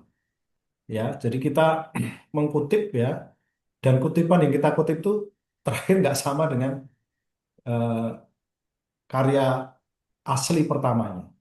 Ya, nah ini juga sering disebutkan ya. Jadi ini apa showing off ya, showing off. Jadi dia mengkutip penulis-penulis terkenal ya di situ ya, seolah-olah penulis terkenal itu mendukung apa yang kita tulis. Ini memang salah satu teknis dalam argumen ya, tapi terlalu banyak itu jadi showing off, pamer ya. Lalu founding fathers ya. Jadi ada memang secara teori ya kita kenal agensi teori dan lain-lain ya. Jadi teori itu seolah-olah founding father itu eh, apa harus selalu dikutip ya. Jadi bolak-balik dikutip itu juga eh, tidak bagus ya, bukan plagiasi tapi tidak bagus ya. Jadi secara penyajian kurang bagus. Juga ada padding ya. Padding itu ngumpulin banyak pengarang jadi satu itu padding ya. Lalu neofulism ya. Neofulism ini eh, hanya mengambil hal-hal yang baru ya 3 tahun doang ya, yang lama-lama nggak kita ambil. Nah ini juga tidak baik ternyata ya. Memang kita harus ada kebaruan, tapi kalau ngambil yang baru terus, tapi seminal work atau karya yang monumental itu yang umumnya dibicarakan itu tidak masuk, itu juga tidak bagus ternyata ya bagi ini ya. Lalu juga canonicity. Ya, jadi ini mengasumsikan bahwa semua setuju dengan pendapat orang-orang terkenal. Nah, itu juga tidak pas ya. Jadi ini bukan plagiarisme, tapi bukan penulisan yang baik ya, karena kadang-kadang dilakukan. Oke, berikutnya yang kaitannya dengan eh, aturan atau etika itu adalah authorship ya. Nama pengarang yang dicantumkan di jurnal. Nah, jadi ini tidak boleh give authorship. Jadi orang yang nggak terlibat dengan kita tiba-tiba kita cantumkan karena untuk menghormati, karena kita merasa sungkan, karena kita merasa berutang sesuatu itu kita masukkan sebagai author. Itu nggak boleh. Kemudian ghost authorship. Ya, ghost authorship ini ada author tapi nggak punya kontribusi. Ya, dan kita masukkan. Itu ternyata juga tidak dianggap adil ya di situ ya. Kemudian honorary. Ya, jadi ini sering terjadi ya. Jadi kita masukkan karena menghormati pembimbing. Karena kita sungkan ya menghormati. Ini kalau yang ini karena kalau give itu karena pemberian, yang honor ini karena kita hormat, kita sungkan, kita masukkan. Nah, itu tidak fair ya. Itu dianggap tidak etis. Oke, kemudian fabrikasi ya, falsifikasi ya. Jadi memanipulasi atau memalsukan itu nggak boleh, jelas tidak boleh. Ya, dan ini di zaman AI ini banyak ya pelanggaran. Ini misalnya ini ada dua mahasiswa S3, em, Patricia dan Eve. Ini saya ambilkan dari salah satu case ya di eh, etika penelitian. Jadi Eve ini kesulitan ya. Patricia tahu Eve itu kesulitan ya. Dia waktunya kurang, ada masalah keluarga dan lain-lain. Nah, ketika dia menyajikan atau mendiseminasikan pekerjaannya, ternyata hasilnya sangat bagus dan dia tahu bahwa hasilnya nggak sebagus itu. Nah, ini termasuk fabrikasi ya.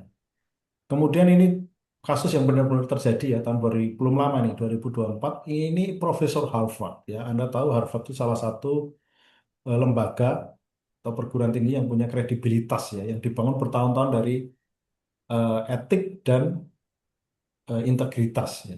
Tapi kena juga ya. Jadi ini Francesca Gino, eh, dia dianggap melakukan fabrikasi ya, mengubah data ya dan melakukan manipulasi dan diterbitkan dalam 20 artikel. Nah, ini termasuk mengubah file, masukkan hasil respon yang berbeda dan seterusnya. Dan ini dikeluarkan dari Harvard ya, mencoreng salah satu lembaga yang punya integritas. Oke, kemudian yang lain adalah conflict of interest. Mungkin kita sering nggak ini ya. Jadi conflict of interest itu penulis harus secara transparan mengungkapkan hubungan finansial, institusional, dan personal yang berpotensi mempengaruhi objektivitas penelitian. Kalau saya dapat dari dikti misalnya, sebaiknya saya sebut saya dapat pendanaan dari dikti ya. Itu bisa acknowledgement atau bisa konflik kepentingan. Acknowledgement kalau kita mengakui dikti itu membantu kita mendanai penelitian kita, tapi konflik kepentingan kalau yang kita teliti itu di area dikti. Ya, jadi biasanya secara template author itu dikasih pilihan ini ya. Declare no competing interest pada subjek atau objek yang diteliti. Jadi umumnya ini, tapi kalau ada konflik ini harus didisclose. Ya, jadi itu etikanya.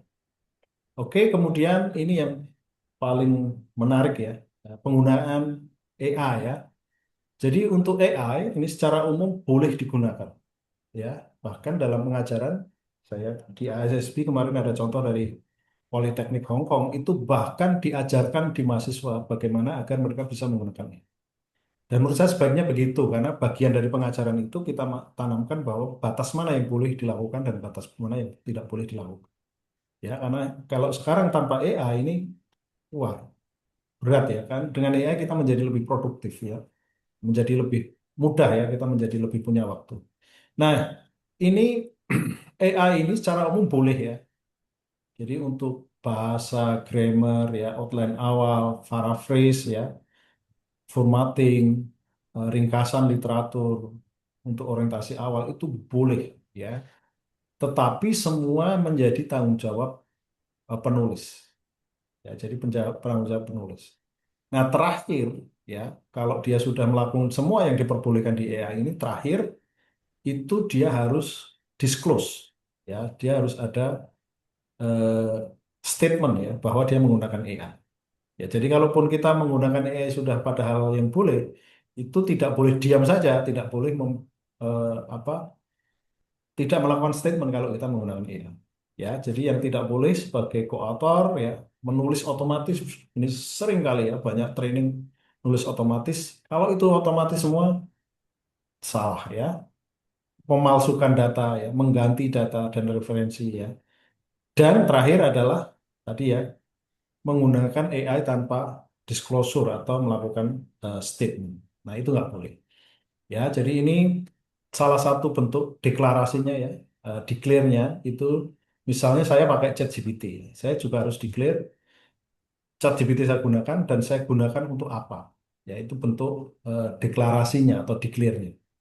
Nah, jadi ini karena ini yang ngatur code ya, jadi hampir semua publisher itu memperbolehkan AI karena tadi ya sudah saya sampaikan code ini digunakan ya sebagai apa framework ya atau acuan.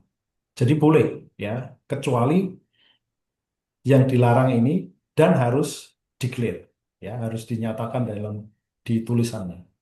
Oke, kemudian ini juga Turnitin juga sudah mulai ini ya. Jadi sudah ada deteksi untuk AI ya. Jadi dia bisa dari pola bahasa yang konsisten ya, dan dia bisa menduga probabilitas. Nah, tapi ini indikasi, sekali lagi indikasi. Turnitin itu hanya indikasi, tidak boleh sebagai dasar sanksi tanpa kita mendapatkan bukti yang lebih valid. Ya, di batas Turnitin pun boleh dilanggar ya, asal kita yakin bahwa itu eh, valid ya, tidak ada eh, apa plagiarisme. Nah, itu sekali lagi Turnitin itu indikasi. Tapi kalau mau hati-hati ya diturunkan levelnya. Ya, ini kemarin bimbingan saya kena AI ya. Ya udah di paraphrase ulang ya, kita cek lagi. Oke, kemudian ini tambahan dari Elsevier ya. Ini saya cantumkan di sini sumbernya. Yang pertama, multiple, redundant, dan concurrent publication. Apa maknanya? Kita nggak boleh publikasi tulisan yang sama lebih dari satu. Jadi kalau saya masuk di satu jurnal, tulisan yang sama, saya kirimkan ke jurnal yang lain tulisan yang sama, itu melanggar. Ya, itu berarti redundant atau concurrent. Jadi nanti pastikan kalau jurnal itu belum ada decision dan kita mau menarik ya, mempublish di tempat lain yang kita sudah ada prospek ya, lebih ada prospek, pastikan kita menarik jurnal kita dulu. Ya, jadi kalau sampai dua itu bahaya, kita bisa di retract, distract ya, dan kondisi kita jadi buruk. Ya, jangan sampai ini ya, teman-teman eh, mengirimkan lebih dari satu jurnal tanpa menarik eh, apa apa tulisan kita yang kita kirim sebelumnya. Jadi tidak boleh ada duplikasi dalam publikasi. Ya, lalu juga data access and retention. Jadi penulis wajib menyimpan data penelitian. Ini tolong diperhatikan ya. Dan bersedia menyediakan data mentah apabila diminta keperluan verifikasi. Jadi kalau nggak ada masalah biasanya nggak. Tapi kalau ada masalah bisa aja kita diminta, ditanya lagi, benar nggak datamu? Ya, kamu sudah minta ini atau belum? Ada concern atau tidak? Yang ngambil web ada izin atau itu informasi bebas yang bisa diambil dari web. Itu bisa sampai seperti itu. Jadi data-data kita selalu disimpan ya, disimpan.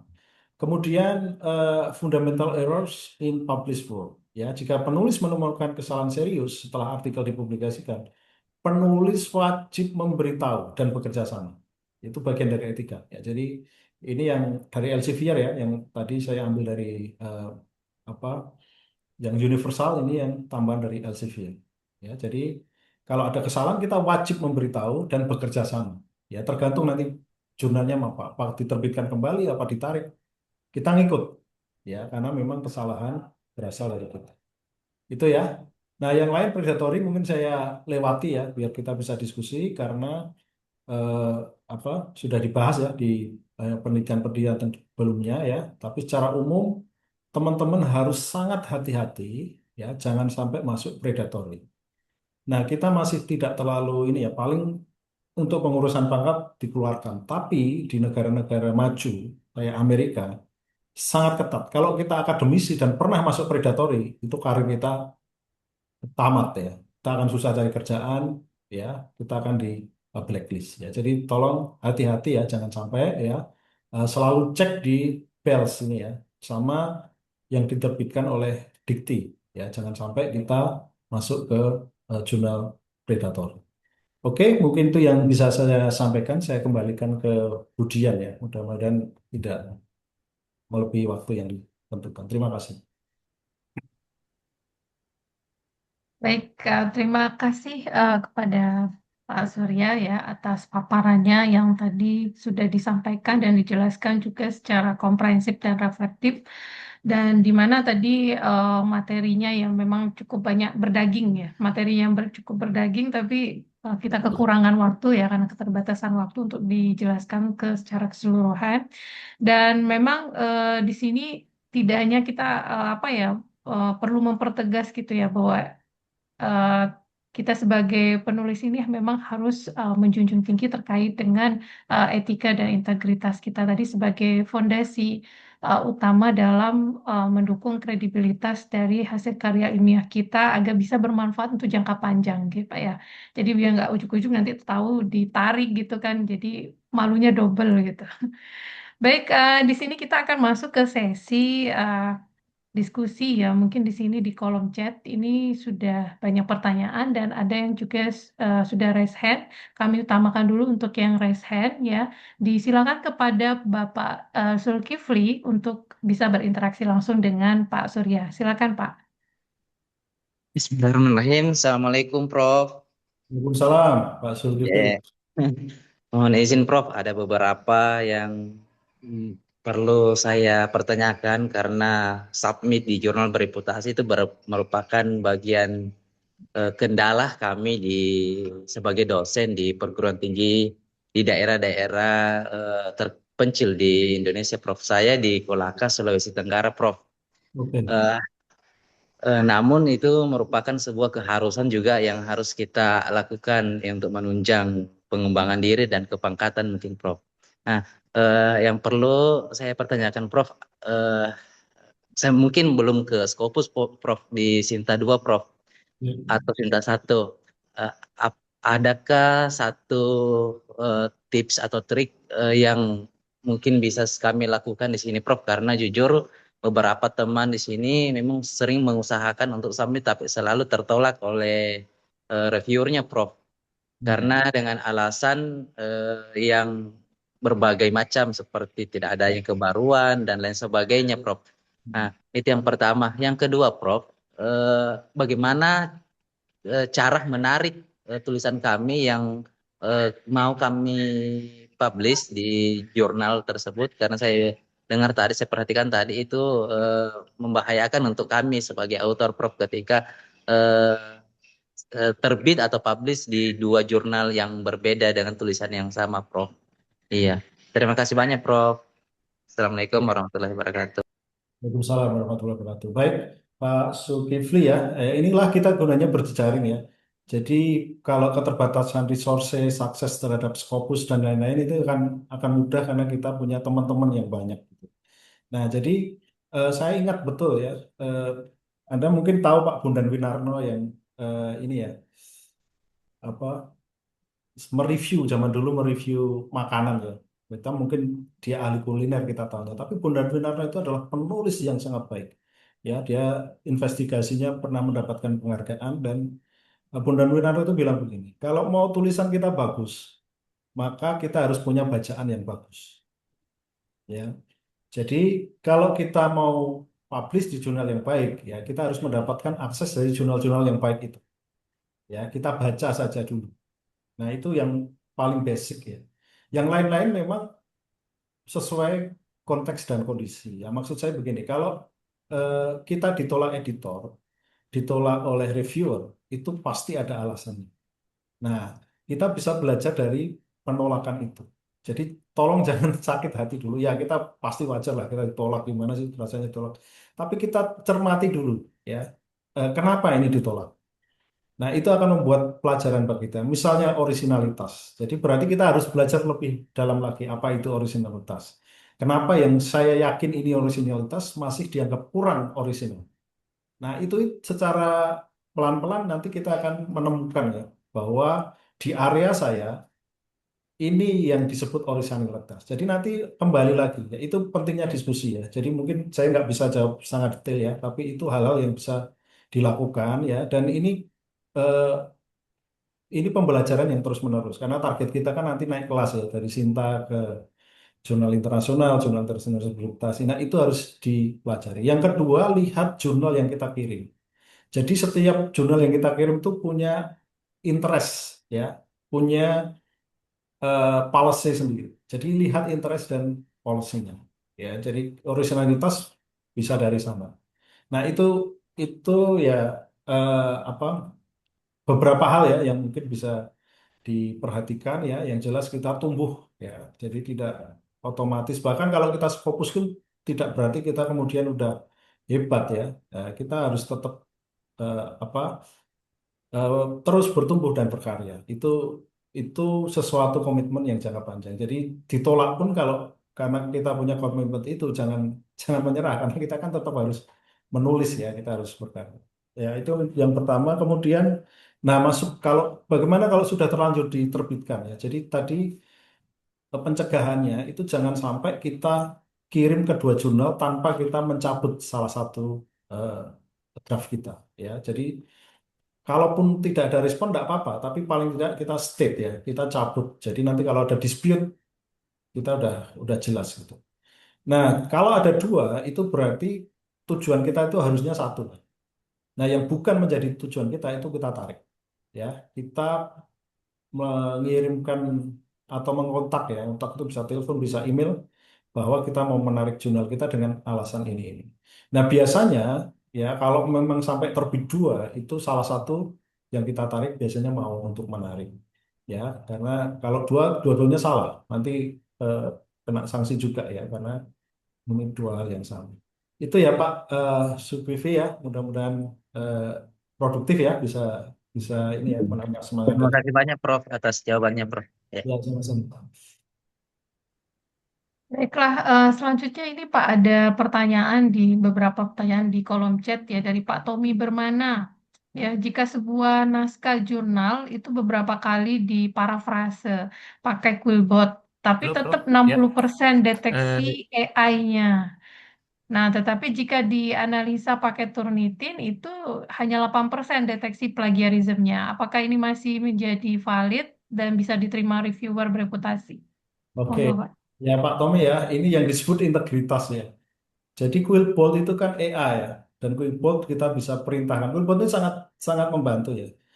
Kalau kita menerjemahkan itu pengalaman saya ya, lebih lebih sangat bagus Quillbot ini ya dibandingkan dengan terjemahan apalagi Google ya. Nah, bagaimana dia juga punya fungsi paraphrase. Jadi memang dia tawarkan satu fitur untuk memparaphrase sehingga tidak bisa didetek oleh eh, apa semacam Turnitin atau seperti itu. Ya, jadi eh, dia juga punya deteksi juga. Nah, eh, karena yang dipakai umumnya Turnitin, ini bisa saja lolos, Pak. Bisa saja lolos. Tapi kalau kita eh, apa paraphrase-nya pakai Quillbot, itu paraphrase yang pakai AI. Ya, jadi kalau itu dideteksi masih tinggi, sebaiknya kita paraphrase manual. Jadi saya mau katakan bahwa mungkin kalau kita menggunakan AI itu bisa saja lolos, ya, karena AI itu berkejaran. Tapi kalau itu bukan pekerjaan kita, ya kita nggak verifikasi, kita nggak cek lagi dan sepenuhnya dilakukan oleh AI, itu yang tidak etis. Ya, jadi kalau saran saya ya mestinya ada beberapa yang harus dilakukan manual untuk menurunkan itu. Ya, karena sekali lagi ya AI dimanapun ya untuk deteksi ini adalah indikator ya, dia bukan bukan apa dasar untuk keputusan ya. Tapi sekali lagi ini yang disebut integritas ya. Kita tetap melakukan hal yang benar meskipun tidak diawasi. Ya, jadi itu ya. Dan untuk kehati-hatian ya. Kalau standarnya memang Turnitin ya. Jadi kalau Turnitinnya lolos ya kemungkinan bisa lolos. Tapi sekali lagi Turnitin juga punya AI detection. Saya nggak tahu ini Pak Tommy itu udah pakai AI deteksinya Turnitin atau belum. Ya, tapi sekali lagi pekerjaan kita meskipun menggunakan AI itu harus eh, tetap AI itu tools. Itu adalah kita yang mengerjakan. AI hanya membantu. Jadi mungkin yang bisa saya sampaikan.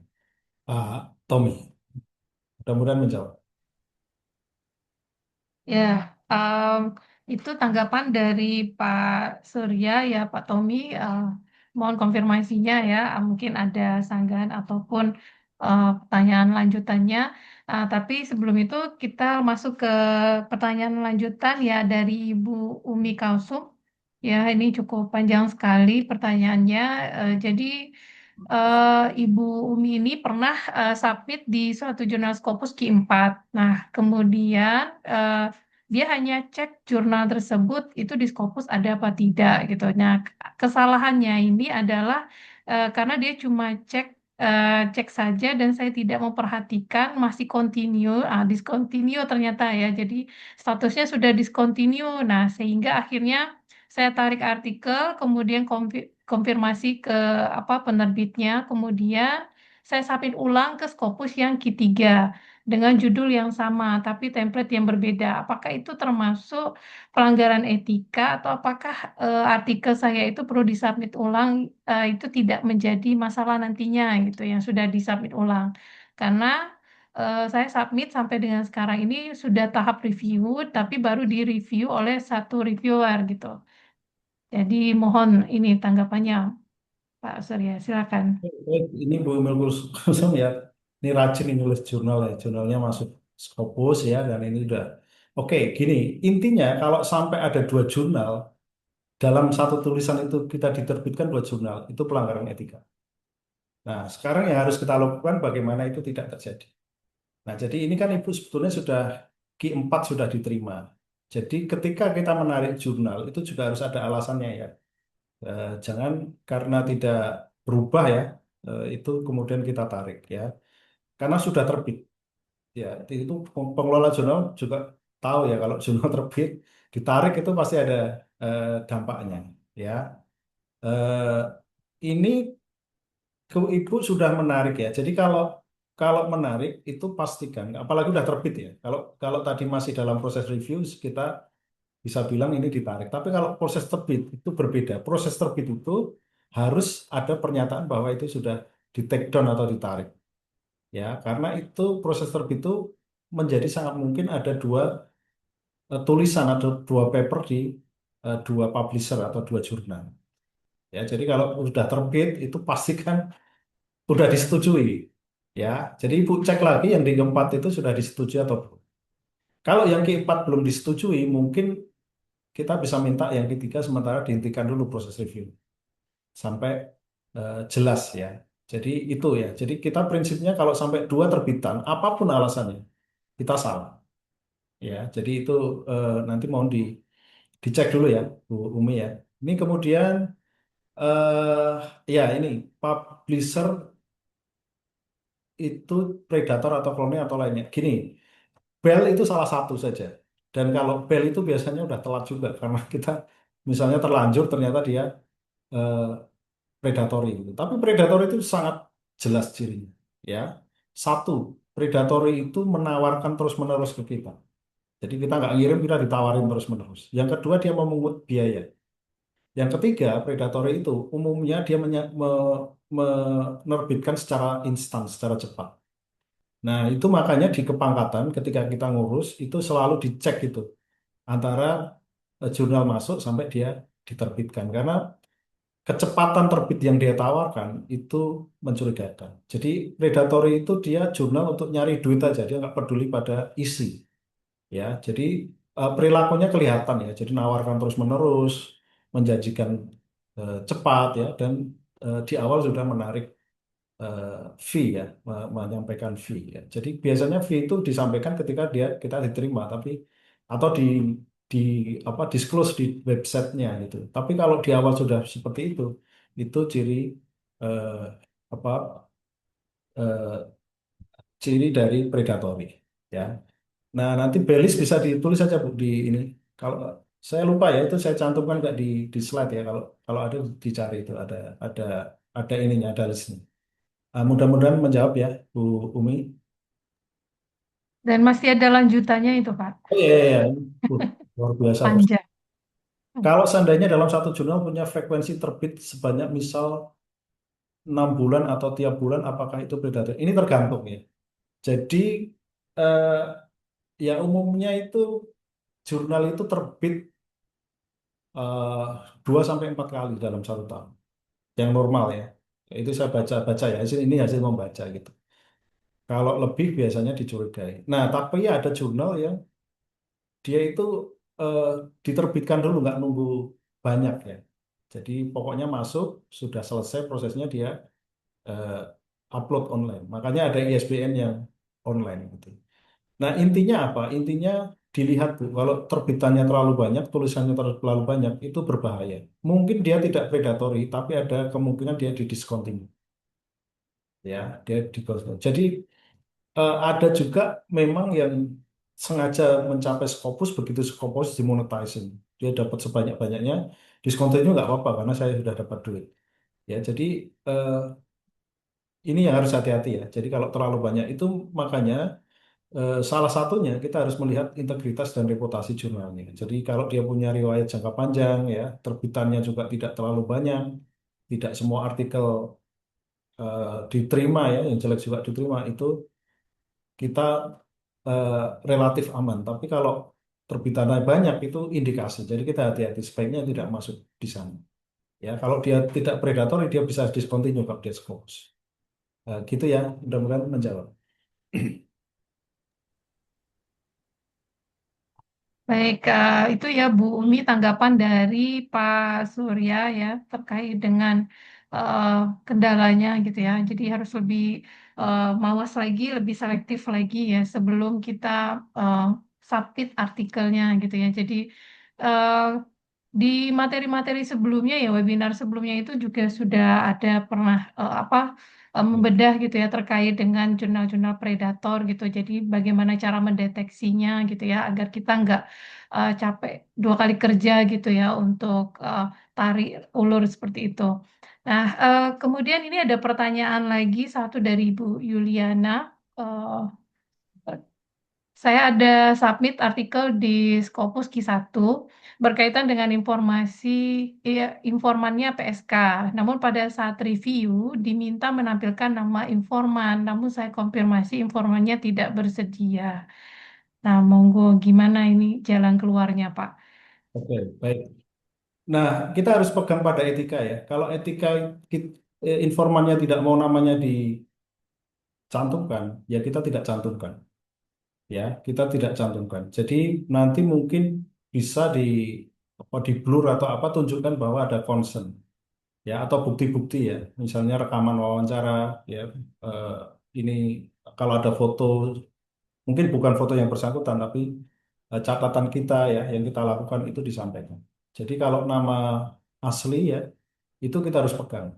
Meskipun resikonya kita tidak diterima, tapi itu nggak wajar ya. Jadi di penelitian yang terutama melibatkan subjek yang sangat sensitif isunya, itu biasanya dianggap wajar untuk tidak menampilkan nama. Ya, apalagi ini kaitannya dengan pekerja seks. Jadi itu saya rasa harus tetap disamarkan ya, meskipun diminta oleh apa reviewer atau ini, karena dia meminta untuk apa untuk disembunyikan. Nah, lain hanya dengan ujian ya. Mungkin kalau ujian, ngujinya kita kenal dan kita tahu, itu bisa disebut namanya, tapi dalam publikasi itu tetap harus memegang ini ya, karena penguji itu kan juga mengetes ya apakah kita melakukan ini dengan benar ya, dan tapi penguji biasanya tidak punya pretensi lain kecuali untuk ujian. Tapi kalau publisher dan eh, itu harusnya sudah cukup dengan concern dengan apa bukti-bukti bahwa kita melakukan pengumpulan data ya.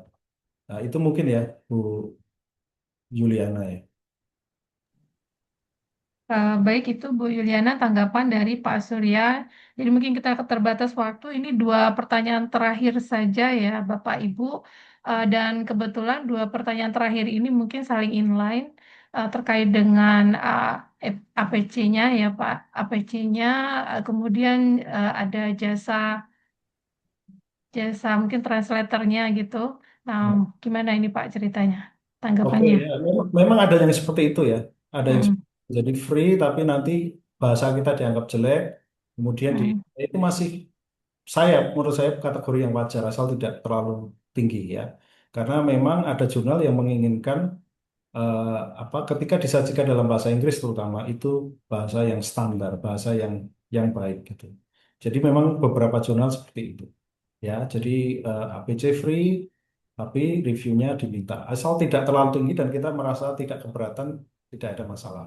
Lalu benar itu Pak Tommy ya, nawarkan sekian juta ya, banyak penawaran itu hati-hati. Pokoknya yang nawar-nawarkan tuh hati-hati ya, karena dia ya memang ada yang baik, tapi itu cenderung ya tadi berisiko ya. Saya bilang berisiko yang menawar-nawarkan itu.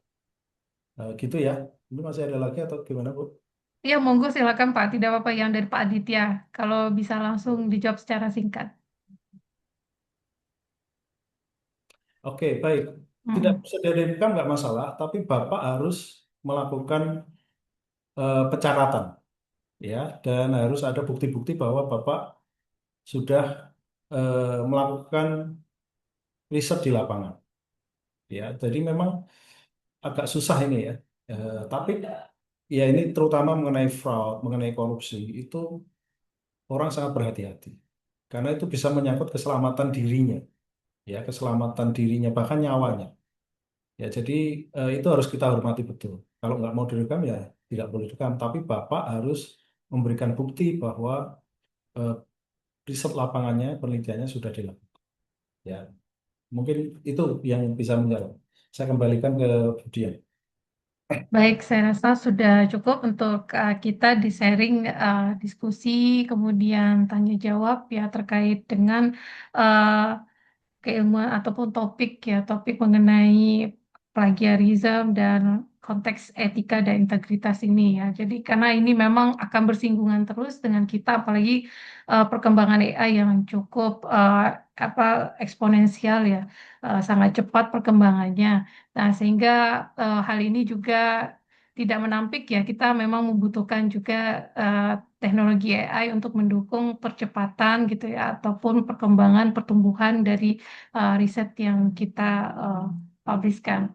Dan untuk kesimpulan dari materi yang sudah dijelaskan oleh Pak Surya ya secara komprehensif tadi, di sini bahwa publikasi di jurnal bereputasi ini memang harus berlandaskan etika dan integritas di seluruh uh, proses riset ya. Jadi mulai dari persetujuan partisipan ataupun informan gitu ya, kemudian kejujuran dari data collecting ataupun analisanya, kemudian pelaporan secara transparan, lalu terkait dengan cara mensitasi yang baik dan benarnya gitu atau beretika, kemudian ada pembagian authorship mungkin yang lebih adil gitu, kemudian pengungkapan konflik kepentingan hingga penggunaan AI yang konteksnya memang harus dijelaskan juga dan bertanggung jawab di dalam artikel kita. Dan dengan berpegang teguh kita ya pada prinsip etis dan berpedoman juga pada publikasi serta mewaspadai terkait dengan zona-zona predator tadi, maka kita sebagai peneliti juga dapat menjaga kredibilitas ilmiah kita sehingga karya yang kita publikasikan juga tidak hanya sekedar terbit ya, tetapi juga bisa terpercaya, bermartabat dan bermanfaat dan juga beramal jariah ya, beramal jariah untuk khalayak banyak. Baik, sekali lagi saya ucapkan terima kasih ya Pak Surya Raharja atas insight-nya dan ini sangat-sangat ilmu yang bermanfaat ya, sangat-sangat berguna. Dan terkait dengan itu, sebelum untuk menutup kegiatan acara inti pada pagi hari ini ya, atau siang hari ini ya, izinkan saya menutupnya dengan pantun ya, berlayar ilmu menembus samudra. Kompas etika jangan ditinggalkan. Integritas dijaga dalam tiap karya agar publikasi bereputasi membawa nama baik keilmuan kita. Baik, terima kasih sekali lagi Pak Surya dan Bapak Ibu hadirin sekalian. Saya selaku moderator undur diri. Mohon maaf atas hilaf dan kekurangan. Wabillahi taufik walhidayah. Wassalamualaikum warahmatullahi wabarakatuh. Saya kembalikan ke Bu Umi selaku MC.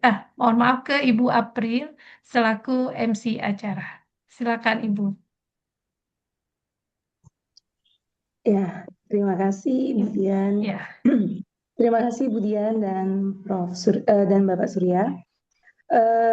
Di ujung akhir kegiatan webinar siang hari ini, sekali lagi sebelum kita tutup, kita lebih baik mengucapkan hamdalah terlebih. Alhamdulillah. Oke, kita telah sampai di penghujung acara. Terima kasih banyak kepada narasumber kita, kepada moderator kita, kepada tim panitia webinar siang hari ini, serta kepada para peserta yang sudah menyimak acara dari awal sampai akhir. Nah, mohon maaf atas segala kekurangan pada kegiatan webinar siang hari ini. Semoga banyak ilmu yang kita dapat bisa kita aplikasikan di dalam kehidupan sehari-hari dalam menuntut tridharma kita, terutama di penelitian dan pengabdian. Baik, harta semakin hari akan semakin habis, tapi jika ilmu semakin hari akan semakin bertambah. Sekian kegiatan webinar siang hari ini. Selamat siang dan wassalamualaikum warahmatullahi wabarakatuh. Waalaikumsalam warahmatullahi wabarakatuh. Terima kasih Bapak Ibu semua. Saya izin live ya. Monggo Pak, terima kasih Pak Surya. Sama-sama.